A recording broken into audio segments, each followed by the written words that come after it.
ఘటోత్కచుడు ఎవరు? వారి తల్లిదండ్రులు ఎవరు? అతను బాల్యం ఎలాంటి విద్యలు నేర్చుకున్నాడు? ఘటోత్కచుడి భార్య మరియు పిల్లలు ఎవరు? అభిమన్యు సుభద్రతో పరిచయం ఎలా అయింది? శశరేఖ పరిణయంలో తన పాత్ర ఏంటి? కురుక్షేత్ర యుద్ధంలో తన వీరత్వం. ఘటోత్కచుడి త్యాగం ఎలా చనిపోయారు? వివరాల్లోకి వెళ్లే ముందు వీడియోకి లైక్ చేయండి, అలాగే ఛానల్ని సబ్స్క్రైబ్ చేయండి. పాండవులు లక్షగ్రహం నుండి తప్పించుకున్న తర్వాత వారు కామ్యక అడవిలోకి వచ్చారు. హిడింబి పాండవులను తినాలని కోరుకుంటూ వారిని ఆకర్షించడానికి హిడింబను పంపాడు. కాని ఆమె భీముడిని ప్రేమించి అతన్ని రక్షించింది. హిడింబి మరణం తరువాత కుంతి అనుమతితో హిడింబ భీముడిని వివాహం చేసుకుంది. మరియు వారి కలయిక ఫలితంగా ఘటోత్కచుడు జన్మించాడు. తన చిన్నతనంలో ఘటోత్కచ తన తల్లి హిడింబి నుండి యుద్ధ కళను నేర్చుకున్నాడు. అతనికి రాక్షస వారసత్వం కారణంగా మాంత్రిక సామర్థ్యాలు ఉన్నాయి. వాటిలో పరిమాణాన్ని మార్చగల మరియు ఎగరగల శక్తి కూడా ఉంది. ఘటోత్కచుడు అహిలావతిని వివాహం చేసుకున్నాడు. వారికి 3 కుమారులు: అంజన పర్వన్, మేఘవర్ణ మరియు బర్బరిక. ఒకరోజు అభిమన్యు సుభద్రాలు అడవిలో ఎదురైనప్పుడు ఘటోత్కచుడి సైనికులు వారిని అడ్డుకున్నారు. అభిమన్యు ధైర్యంగా పోరాడాడు.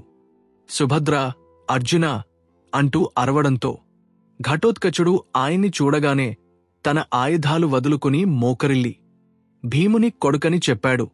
అభిమన్యు సుభద్ర దేవిని వారింటి తీసుకువెళ్తాడు.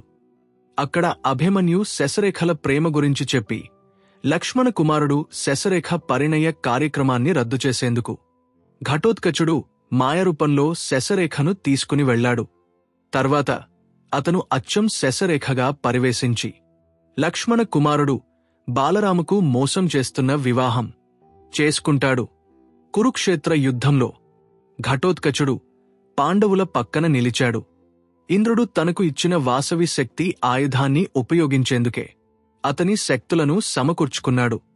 యుద్ధ ప్రదేశంలో ఘటోత్కచుడు అభినవమైన మాయలు, శక్తివంతమైన వ్యూహాలతో కౌరవ దళాన్ని భయాందోళన చెందించాడు. ఇంతలో అతను అనేక రాక్షసులను సంహరించాడు. కర్ణుడికి ఇంద్రుడు ఇచ్చిన దివ్య ఆయుధమైన శక్తి క్షిపణిని ఉపయోగించి కర్ణుడు చంపాడు. కురుక్షేత్ర యుద్ధంలో 14వ రాత్రి ఇది జరిగింది. దుర్యోధనుడి ఒత్తిడితో కర్ణుడు తన లక్ష్యమైన అర్జునుడిపై కాకుండా ఘటోత్కచుడిపై శక్తిని ఉపయోగించాడు. ఘటోత్కచుడు తాను చనిపోతానని తెలుసుకుని తన మిగిలిన బలాన్ని ఉపయోగించి కౌరవ సైనికుల పెద్ద సమూహంపై దాడి చేశాడు. అతని గాయాలకు ముందు అపారమైన విధ్వంసం మరియు ప్రాణనష్టం కలిగించాడు. ఘటోత్కచుడు మహావిజయ్గా స్మరింపబడిన ధైర్యము, విశ్వాసము, త్యాగానికి ప్రతీక. ఇలాంటి మరిన్ని హిస్టారికల్ స్టోరీస్ తెలుసుకోవడానికి వీడియోకి లైక్ చేయండి, అలాగే ఛానల్ని సబ్స్క్రైబ్ చేయండి.